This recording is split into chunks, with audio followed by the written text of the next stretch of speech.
Hi, my name is John Flory, and I'm a partner at a company called Tag Solutions. And Tag Solutions, we're ethical hackers. So we get contracted to break into businesses physically, cyberly, and socially, and then tell them where they're vulnerable. And we've been doing it for a long, long time. We've been in business for just over 25 years. And a couple things, we're going to get into an awesome interactive tabletop response. And we're going to talk about this and go through this video.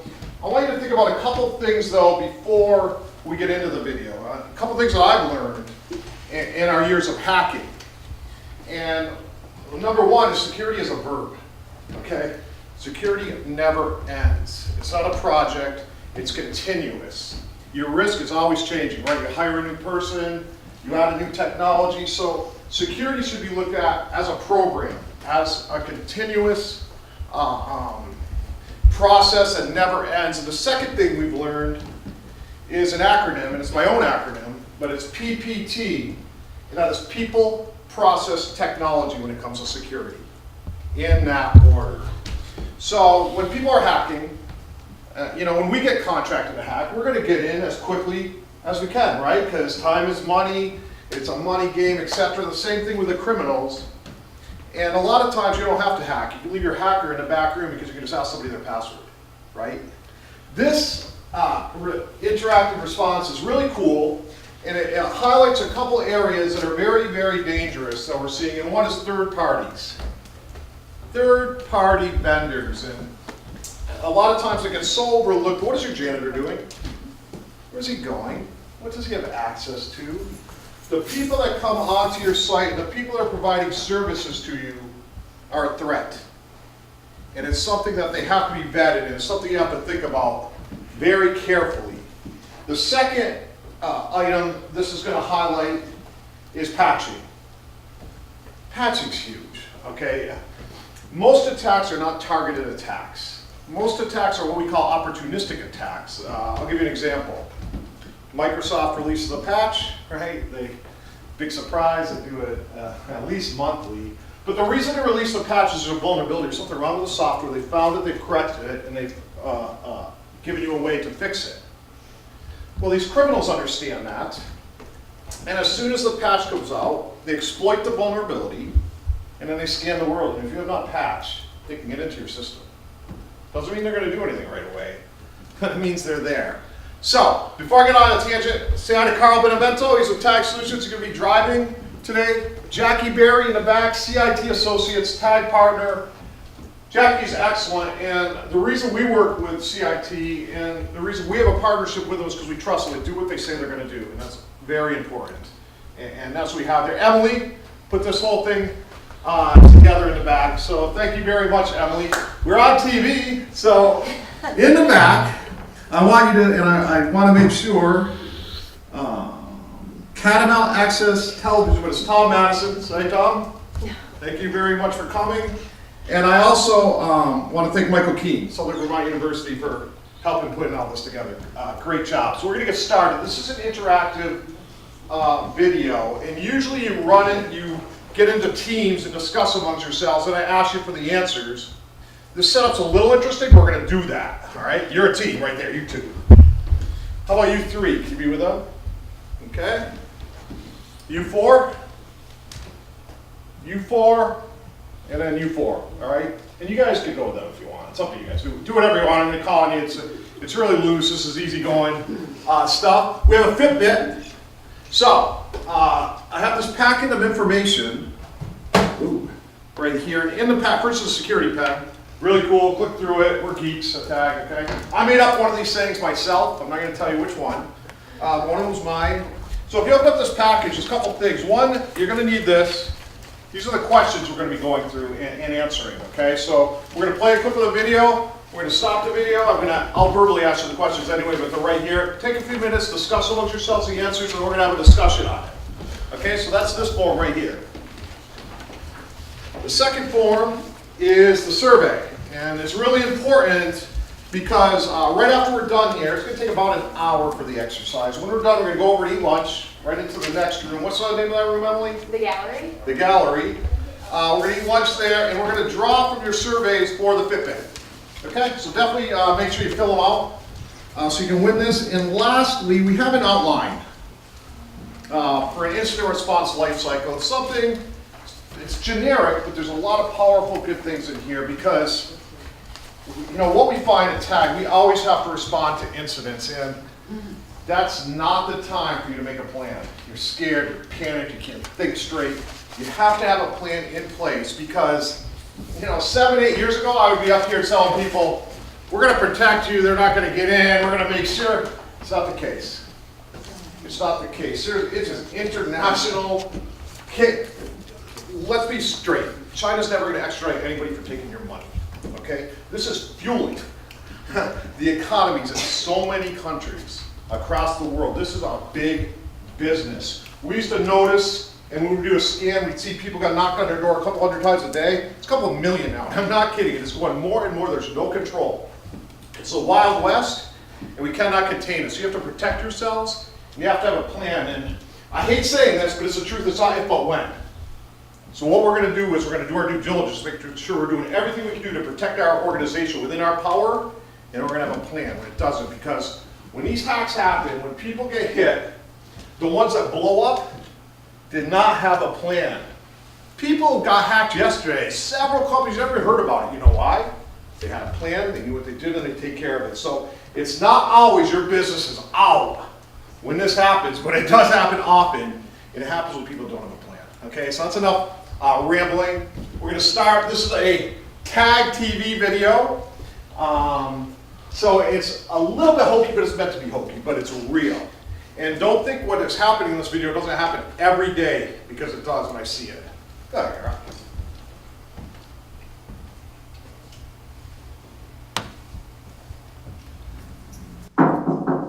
Oh, hey, Jeff, good. Come on in. Hey, good to see you. Hey, great. Hey, I got some good news. What's going on? So, you know how we've been talking lately about some of the staffing issues that we've had? Yes. Well, I've actually got permission from the board to hire a managed service provider to help with some of these issues. Oh, great. That's going to be a huge help. Yeah. So they've given us a few months to make this selection, and I want you to be part of that. Okay, I don't even think we're going to need a few months. I think I know somebody. I've got a guy. Really? Yeah, I'll give him a call. Yeah, well, I'll just have a meeting, and then we'll have a business conversation and see how it goes. All right, will do. Awesome. Thanks, Jeff.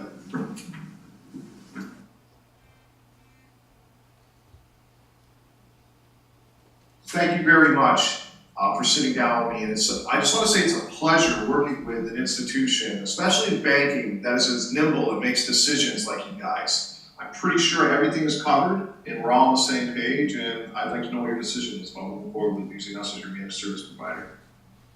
I'm comfortable with it. I think it's a good buy. So, we should go with it. Let's do it. Excellent then. All I'm going to need is you to execute this agreement, and then we will get started immediately. And I want you to know that I'm going to take real good care. Hey. Hey, what's up? Do you think you did our due diligence in choosing the right provider for this service? No, I don't think it really even matters. You just have to get something on paper. I guess you. Okay. Okay, so these guys, this looks like an interesting beginning to this exercise. So, in your groups, what are the best practices you should use when selecting a third party, forget IT, a third party provider in your organization? I don't care what they're doing, I don't care if they're mowing the lawns.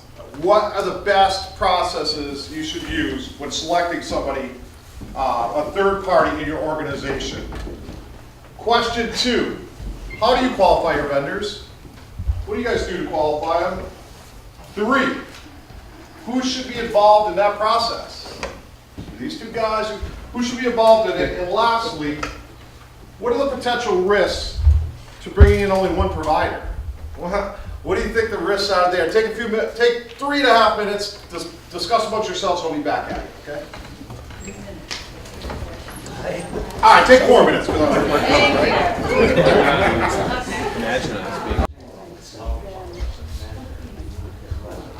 Okay, so, you want another minute? You want to wing it? Let's do it. We're going to have a lot of good info. I can feel it with this group. We're going to be good. I want to start with you guys. So, what are some of the best practices you should use? It's like a third-party vendor. We would turn towards, we have a PCCN network Okay. of other agencies, so we would ask them, who are they currently using? Right. Check out references, Awesome. maybe even do a background check. Definitely. I love all three of those. So check people within your network. Have you done business with these people? How's it gone? Background checks before you're bringing them on as a vendor? Absolutely. It's something that should be in your vendor policy. I love all. How about you guys? What do you guys come up with? Anything different to that question? Well, I think it's important to identify what you need Yeah. first. So how are you going to do that? Are you going to put an RFP out? What are you thinking there? Yeah. So document exactly what you're looking for. Right. Awesome. How about you guys? Anything else back here?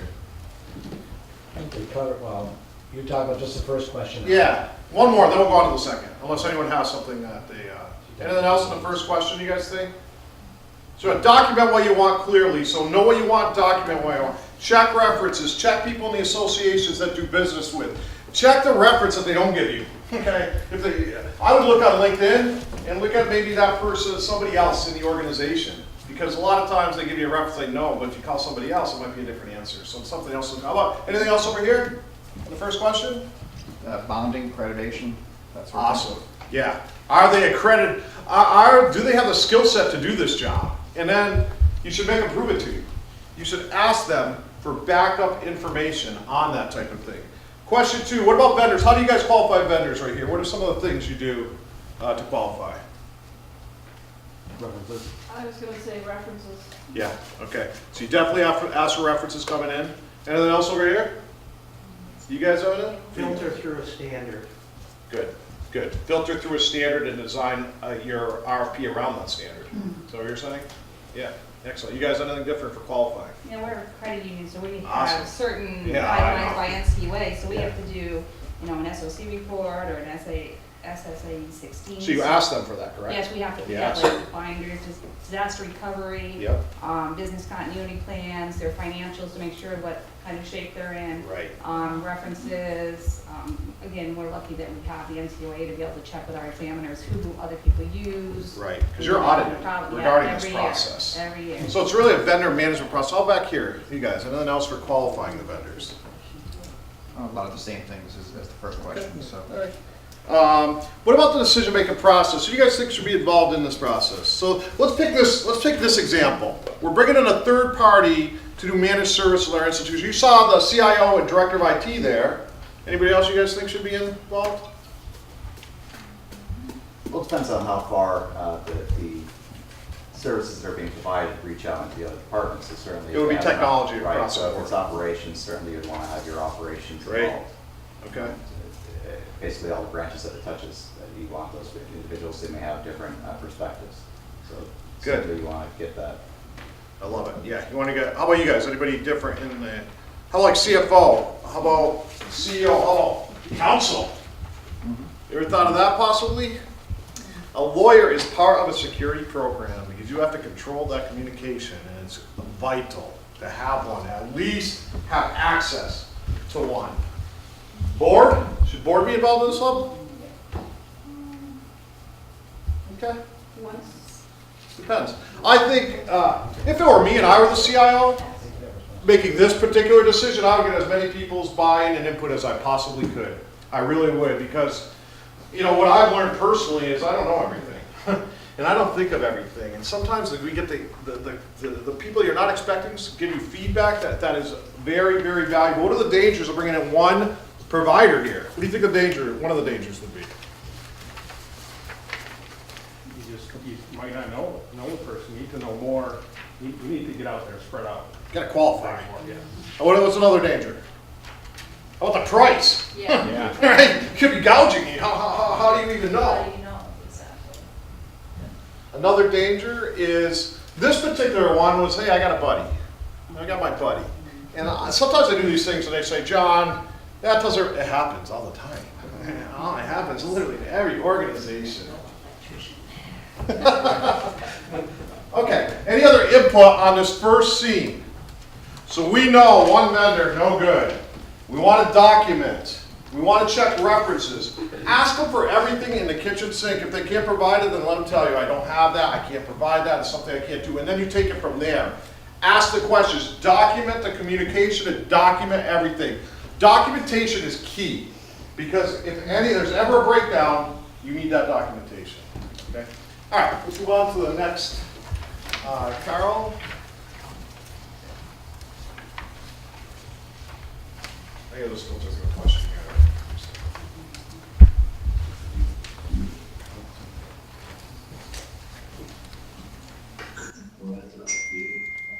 A new patch. All right. My new managed service people are gonna take care of that for me. All right.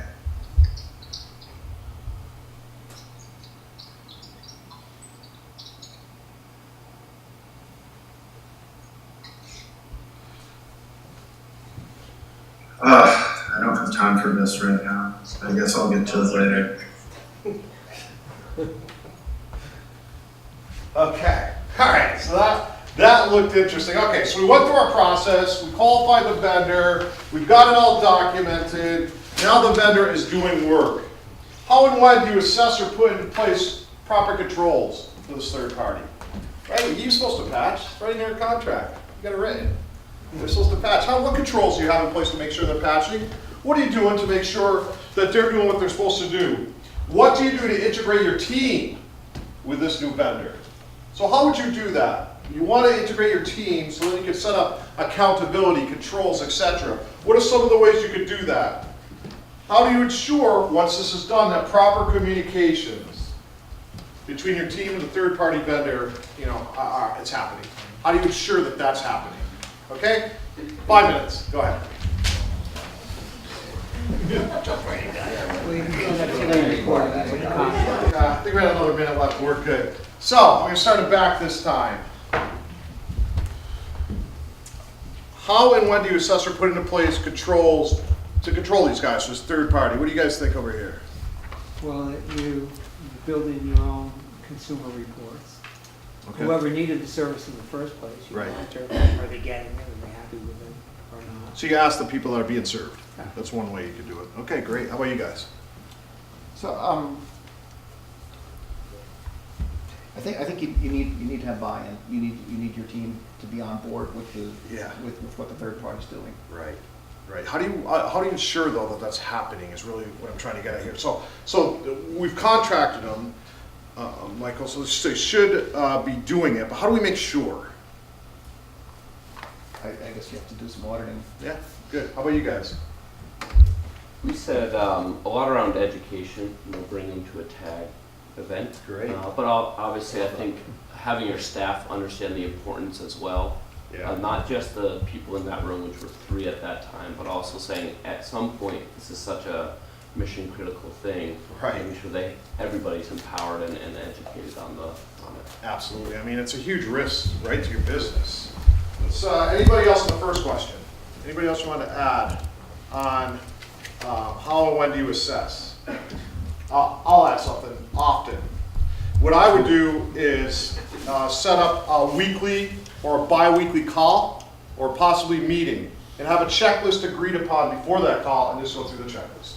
How's the pulse? Is everything being done that we're supposed to do? So you want a weekly meeting. And something I don't know if I brought up before, which I should have, as soon as you bring this vendor on, we want a kickoff meeting, right? So we want to get the vendor, you want to get your staff, and you want to have an understanding. This is what we agreed upon, this is what we're going to do, and we're going to have these weekly meetings, et cetera, et cetera. So a kickoff meeting is important because what that does is it opens the communications and makes it very clear. Okay, it doesn't happen often, it's a problem. You need the right contacts there, you need who's going to be there, et cetera. Okay, what should you do to integrate, I might have just answered. Well, I gave you a little bit of an answer here. What should you do to integrate your team? You guys got any ideas? Kickoff meeting? Yeah. Okay. All right, how about you guys? Another different, yeah. Well, one thing we talked about was you sort of bake the audit into the original deal. Yeah. You put the onus on the vendor, you say, we want a weekly report of what you did, That's right. what you're planning on doing, and then what you did. Absolutely. Some people even like CEO level reports and then more tactical reports, et cetera, but set up that communication. And then make sure you follow it, make sure you acquire it, and make sure you test it, basically. How do you know if it's accurate? Yeah, that's a I mean, very, bad guys. that's a very, I know. Look at what I've done for you. Right. I'm worth my weight in gold. But what haven't you done for me, right? So what we would do in this instance, the instance before this was, we would have to bring a log. What patches were available, what did you do, when are you gonna do it, et cetera. So really a timestamp log, yeah. And then you have that documented. So Jim, if something happens, you know, and the state comes in, you have it documented that they gave you that. If they're lying, if they're blatant, sometimes you don't know, you know. But you do whatever you can do. How do you ensure that the communication is being taken place? So how do you ensure that it's happening? Accountability, that's one reason. Put somebody in charge of it. Make sure this meeting happens. And then if that person's accountable for it, you know, it happens. And that's the greatest thing, is always have somebody, I don't want to say one throat to choke, but always have people responsible, so you can go to them. Otherwise it slips through the cracks. Anybody else in these questions? All right, then we'll see how these guys are doing. I can't wait to see the next spot here. We're at the board meeting. Can you provide us with an update on the process of selecting the managed service provider? Absolutely. We've actually selected one last month. They've been up and running, and so far they're doing a great job. Wait, you've already selected one? Yes, we picked one out last month, and so like I said, they're doing a great job so far. I see it's a really fast decision. We- Can I talk to you for a second? Yeah, it's gonna be close one moment. Sure. Hey, what's the urgent? We've got a problem. There's wire transfers coming out of our accounts. I'm not sure what's going on. I think there's something on the network. I think we might be breached. How could this happen? I don't know. Folks, I apologize, but I have to take care of an urgent matter. Sorry. My partner space again. All right. Okay, so this looks very, very interesting. So first question is, what do you think's occurring? What do you guys think's happening right now? And then, what are your immediate next steps? What do you do? This is happening, what am I doing right now? Okay? Who should you get involved? Outside parties, should you have an outside party involved at this point? Should it just be internal? Who should you get involved? You need 5 minutes, these are important questions, so I need to think about them. And this is where you don't want to be, unless you have a plan. So we're gonna make our plan right now, so go ahead, take 5 minutes. Sorry, I think I've done that like once for you. So, okay, so, what do you think's occurred? Think it's a breach? Breach? No. Anybody think differently? You're correct. Okay, so, what are you guys doing now? What are you guys gonna do right now? Shut down their access, remove their network access, disable their accounts, archive any transactions we can, and document everything. Love it, love it. Yeah, that's great. What about you guys? Different? She got it all. She got it all. Anything different? Well, they're assuming that they know who's breached you. Yeah, they don't know yet. We don't know what's going on. We just know We say money's going all over the place. Lock right now. everything. Lock it down. Would you call your managed service provider? Because you have no idea at this point what they did, right? Right. You didn't know they didn't apply the patch. Right. Would you call the authorities yet? Would you wait? What would you do there?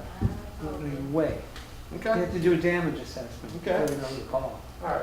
It's good when you formulate your teams for incident response to have two teams. One to preserve evidence. One to make sure that you're not, because a lot of times when you're shutting everything down, what you're doing, you're destroying all of your evidence.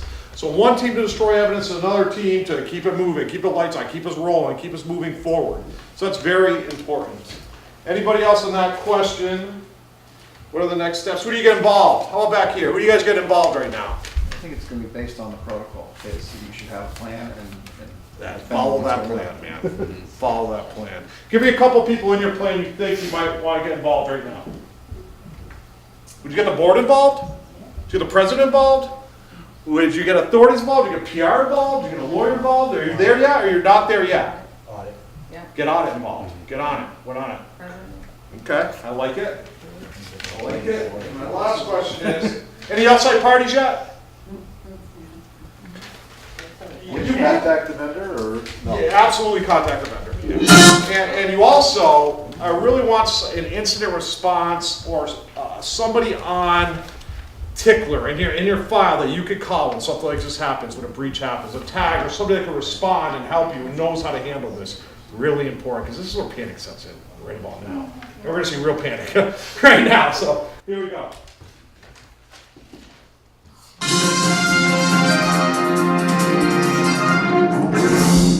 Breaking news. We've just received word that Upstate New York Trust Bank has made an announcement. Several of their customers' personal financial information was made available due to inadequate patching of their IT systems. We've had a number of reports of members of the bank who had offshore wire transfers come out of their accounts in excess of $10,000. A press conference will be held later today to let you know what to do if your information was compromised. Okay, that's not good. Okay, that's not the way you want this to go down, by the way. All right, so now that your company is in the news, what are we doing differently? We said who we're calling before, we said who we're getting involved before, we said what are you doing differently right now? You just saw this on the news, somebody's called you. What impact would this have on your business? This news came out right now. What impact, I want you to think about your businesses and your jobs. What do you do for damage control? Okay, so this happened. What's your next step here? Crucial next steps as an FYI. And how would you respond to customers? What are some specific actions you would do for your customers when they're calling you, when they're screaming, when their money is over wherever it may be, and how do you reinstill their confidence? All right, take 5 minutes. Maybe a good read, we still want to bet. Oh, Hey. Okay. We're starting with you guys right here. Nice to have you. So, your company's in the news now. You saw it. What would you do differently than we talked about a few minutes ago? Anything you would do differently? All right. We gotta evaluate what happened. Evaluate what happened. Okay. How would you do that? Post-mortem, we call it. So we got post-mortem discussion. What happened? Why did it happen? How can we prevent this, etc. Great. What else would you do right now? So remember, who did we contact? We contacted our managed service provider, I think. We contacted Audit, and we contacted our IT staff. Certainly knew before this. Who else are we contacting now? The outside vendor. Outside vendor. Outside forensics vendor is one absolutely. Lawyer. Lawyer, don't minimize that huge. Call your lawyer first. You said there were probably two things actually going on. There needs to be kind of a triage plan, but there also needs to be a communication plan as well, which is the challenge at hand and having the right people working on that, but also whoever that happens to be, lawyer, your communications director, that they're handling the public perception as well. Absolutely. And this company did not do that. For their employees said something happened somewhere where it got out very quickly and they were not able to control it. Those are the companies that lose, right there. Okay. Anybody else? Anybody else we should bring in? There was a crime, Yep. Now you're talking. FBI, whatever Absolutely. the protocol is, there Yes. you are. Yeah. FBI has a digital forensics arm. They're very, very good. They're very helpful, and they'll be all over in there. Somebody you absolutely want to call. Okay? What impact do you get? What do it have on your business? A lot of distrust, and we would lose perhaps contracts and grants that we were working on. Right, because how can people give you their information, right? How about what impact? What about you guys, credit union? It would depend on how it's handled. How about if it's handled like this? We had quite a discussion here about the PFOA situation over in Hoosick Falls over here in Benedict. Right. And so it's how it's handled, and the perception is. It's chilling right out now. So as long as it's handled properly, it may not have a huge impact, or a huge negative impact on the business. Yeah. How about you guys? How does it affect your business? I'm gonna ask everyone in your business. How would it affect yours? What do you guys do? School systems, Okay. so we can't. People are gonna start homeschooling? Right, we can't. Well, still, loss of customer trust, we can't really lose business, but, In schools, we work with it school depends if boards. it's the student information system or if it's the budgeting system. Those are the two huge. If it's a finance system, they would probably force us to go to a third-party vendor, which we don't want to do. Yeah, and you know, with schools, I mean, you have addresses of children, you know, it's scary. Yeah, exactly. How about you guys? What's your business? Transportation. Okay. Oh, Non-profit all day. It probably, I mean, it could maybe destroy us. We're Yes. small, you know. How about you guys in I'm transportation? certainly running a lot slower. Yeah. How about you? What do you business? What's your business? Data processing. Okay. Ooh. Wow. Lots of data processing companies, familiar brands have been compromised. Absolutely. That's the reality. Right. Big names, so that they're big targets. So you think you'd be all right? I think that anybody that thinks they're all right is in trouble. Right. Exactly. It definitely, it's the escalation of the attacks and the sophistication of them. You just see the difference in the quality of the spam that you receive. So it used to be that you'd get, Viagra spam and other stupid stuff. Right. And now you're getting things that are trying to get you to open up files and provide information where they're clearly testing social engineering strategies. Absolutely, Jim. People open up, you know what, one of the hottest things right now is the, even though you didn't order anything, the UPS tracking number email. That hits 7 out of 10, man. The reason people do this is curiosity or greed. Those two things drive it. Why? I didn't order anything, but I'm going to open it anyway because I want something. Or what did I order? I just saw up here. Another thing. So I told you how we're ethical hackers. We, break in. What we'll do is we'll go in an elevator. We'll take a USB infected, and we'll put in an envelope. We'll say executive compensation packages or something like that. People pick it up every time. Okay, so you're absolutely right in the train, and you're hitting it right on the head, man. What about you? Okay, what's your business? Local government. Local government. So that would be nasty. You're probably out. How about you? Same thing. Wait, what's your business? Healthcare. Oof. Okay, so HIPAA, high tech, this. Oh my goodness, healthcare's getting attacked right now. Yeah. It's crazy because healthcare records are more than bank records right now on the street. It's very interesting, but yeah. So what would it do to your business? Well, you messed up trust. One thing, when you talked about the quality of the spam, one trend we picked up on is that as you have your corporate structure out on LinkedIn and everywhere else, people are starting to send emails from people you think you know. Absolutely. Telling you to do this, that, and the other thing. It's CEO fraud. This is called.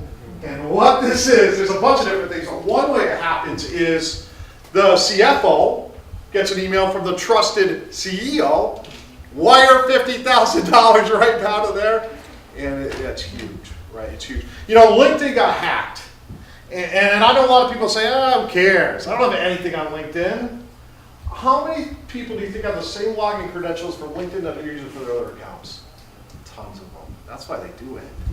That's why they do it. Then they pick up the hints. This social media, and I'm on a tangent, but I'll get off in a second. We'll get back to it. Dangerous. It's dangerous, man. I mean, your password is your dog's name, your anniversary. These crooks know that, man, and they scour it. And they go off. I'll tell you a quick story about having to be careful. And it's about education. You guys talking about schools. It's a true story, by the way. It was not in this state, but it was in the Northeast. And it's something I had to get involved with. There was a 27-year-old teacher, okay? Guy was a newlywed. He was the baseball coach. And he had a group of students, about 3 boys it was, and they didn't like this teacher, okay?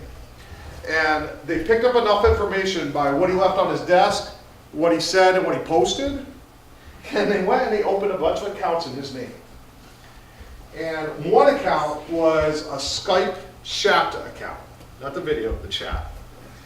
And they started chatting with a 14-year-old female student of this guy's. And this is a straight up story, guys.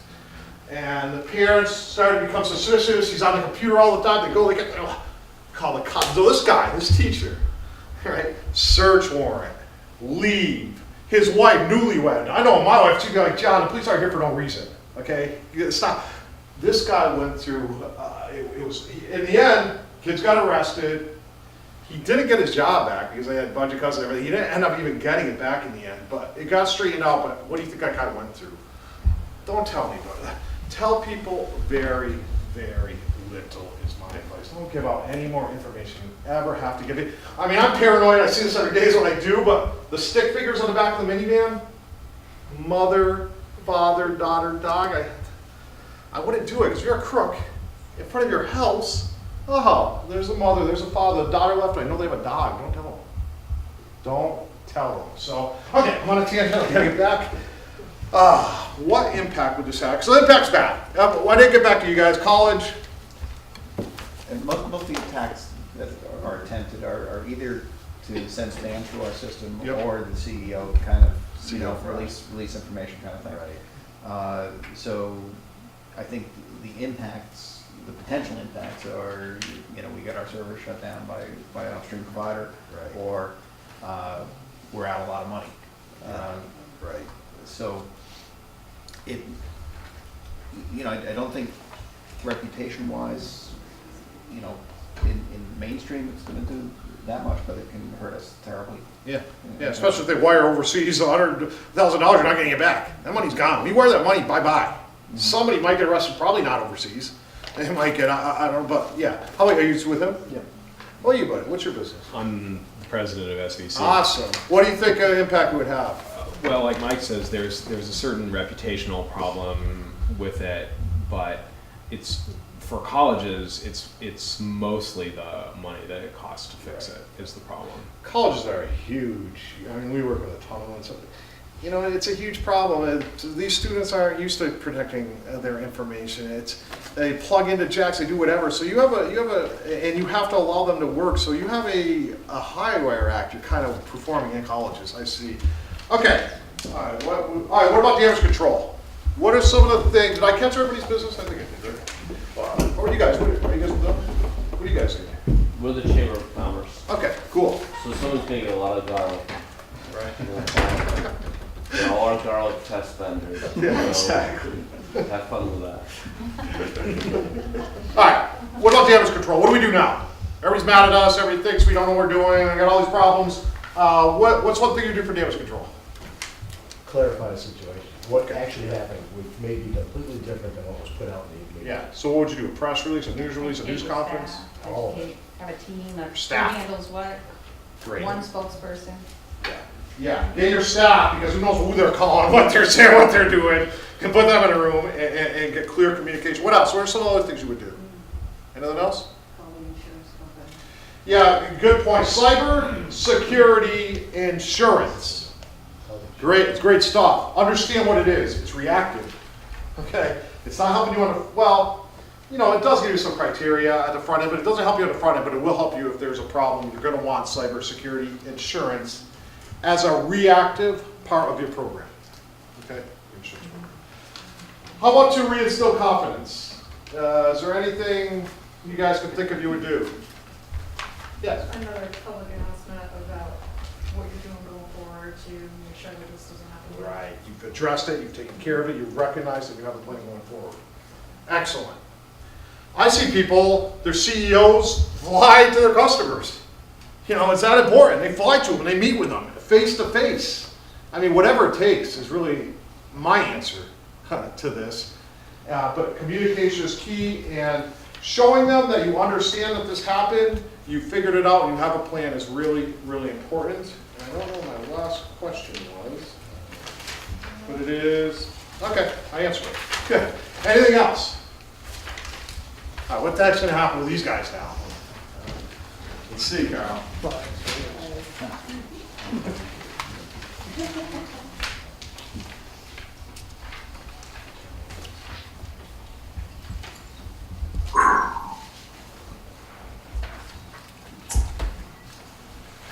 Sit down.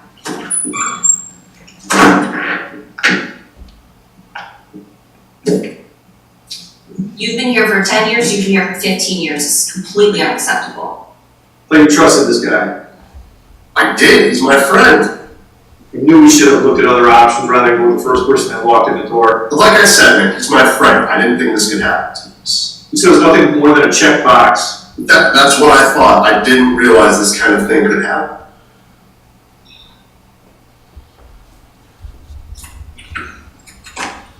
I don't know what I'm going to tell my wife.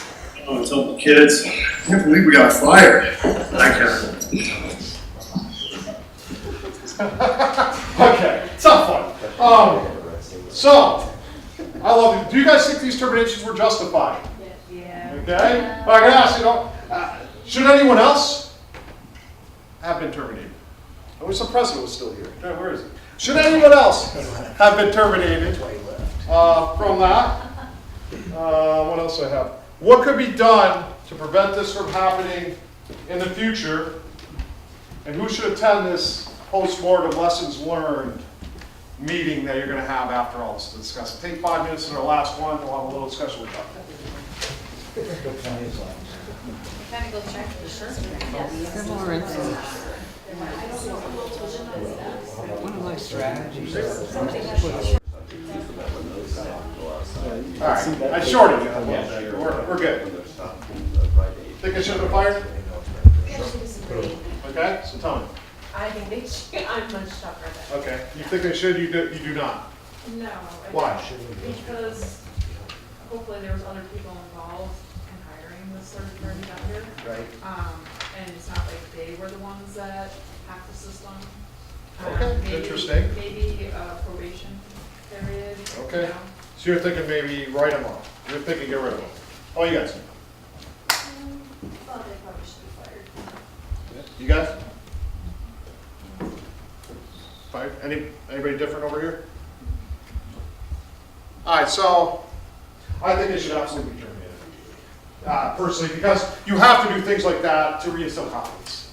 You know, you can't put these guys that chose to spend an awful job, but I love it because that brings us to the next question. What's the oversight?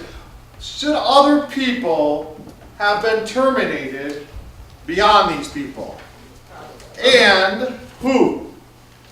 Who do you got? What do you think? Well, I'm wondering exactly who else was in on the approval, and if they're in a position above these guys, it's not their job to know, it's their job to act on the information given to them by the guys who should know. So what do you say? No, I don't, well. You think it should just be these I guys? think it should just be these guys. What are you thinking? I'm thinking it should be their boss. Okay. Because he didn't provide the proper oversight or didn't have. Yeah, the boss should have known what was going on. So you guys are More going involved. president, CEO. That's a CIO reporting to the president. Okay? You? How about the board? The CIA, Does the board know what's going on in this company? the CIO should have been fired when they only interviewed one person and hired. Right, somebody should have caught that immediately. Yes. Yeah. That's a great. Anything different for you guys? Jackie, anything different? Think I should have been fired? Everybody. The board is a stretch. The CEO is there so the board doesn't get fired. Yeah. But the board has a fiduciary responsibility, and they can be sued if they don't It's follow. very their fiduciary interesting, and there's no right answer here. This is the answer of what you feel in your bill. I can't tell you if it's different every time. Because we don't really know, this is kind of high level, right? We don't really know the policy. We don't really know what's going on behind. We don't know who was involved, who was not involved. From what I saw, I think it's total chaos, especially for a financial institution. They should all go. I would start from scratch. I really would. In this situation, if it were me, okay? But this is not me telling you this is the right way to do it. You know, every situation is different. There's legalities, there's different laws in every state, et cetera, et cetera, et cetera. So, thanks a lot. This exercise was just, it wasn't a deep technical exercise. It was an exercise to make you think a little bit. You know, I'll tell you about the last 2 places that we broke into and how easy it was. And it was both social engineering, both with people. One was as simple as this. We called up a main telephone number. We said, hello. Can't really hear you, man. You got a bad line here. Oh, I got some static. We hung up. Different telephone, from a different phone, we called back, somebody else. About 20 minutes later, yeah, you got some static on your line. We hung up. We put on our telephone company uniforms. Yeah. We showed up to the front door. We said, hey, we're with the telephone company. I understand you're having phone problems. We're here to fix it. And the lady was like, oh, come in. Come in. Yeah, we can get access to your server, etc. The second was, and it's great the president just came in, because it was a college who had just built a state-of-the-art data center that they're gonna be providing data services to a lot of other colleges. So they just built this data center, and the president was like, John, you're not getting in here, man. I've got armed guards, I got sonar, I've got all these controls in place, you won't get in. Have the contract, go get it. So what our guys did was they did not go to the data center. They went to the library as copier repairmen to change the toner. They got back to the area, they got a piece of letterhead. This is a factual story that happened less than a month ago. They got letterhead, left, researched who ran that data center and wrote themselves a note in, and they got in. And we filmed the whole thing. Literally, here's your backups. Here's your backups. It's a scary thing when you see that, when you see somebody in your turf and that easily. People, process, technology when it comes to security. You can have all the security controls in the world. You can have everything in the world somebody clicks on one email, right? So here's some advice. And I'll tell you this story. This is a story about locking your doors. I'm sleeping. It's 3 a.m. and my wife's like, John. I'm like, what, baby? And so she's like, come here. She's like looking out the window of my neighborhood. And I'm looking, and there's some guy running up and down people's driveways. He pulls the car door. If it's locked, he goes to the next driveway. If the car door is unlocked, he takes all their stuff. The first car, the locked car, he could have taken a brick, smashed the window. He's not going to do that. It takes too long. It's too loud, too big a chance to get caught, etc. Lock your doors in security, and I'm going to tell you how. Number one, train your people. Your people need security awareness training. They need to know that they are under attack. And they're going to get emails, phone calls, it's texting now. They call it smishing, SMS. Phishing, emails. Phishing, voice. IRS, whatever. Smishing, text, the new thing. Hey, Best Buy, you want $1,000, click, right? Those type of, train your people, and I absolutely recommend a certificate-based training. And what this means, it's online, they completed, you get a certificate saying your people completed this training. Because when there's a breach or something happens to your organization, the state is going to knock on your door and say, where is this, where is that, and you want to have this stuff in order. Train your people, and if you want to know it is safe, I told you that before, so this is my strong recommendation. Do a social engineering on your company, send out a phishing email. People are going to click, say 50 people click. Then we're going to do a training, right, on don't click. Then the next quarter, we send it out again, and people are still going to click, but it's going to be 20. And you start that graph. Here's the risk in my organization for what I'm doing. 50, 20. And let me tell you something, it starts going like this, your training's bad, right? You got to change it. Document you're reducing the risk in your organization and have that available. Secondly, scan your network once a month. Security scans are very inexpensive, and they will pick up on unpatched systems.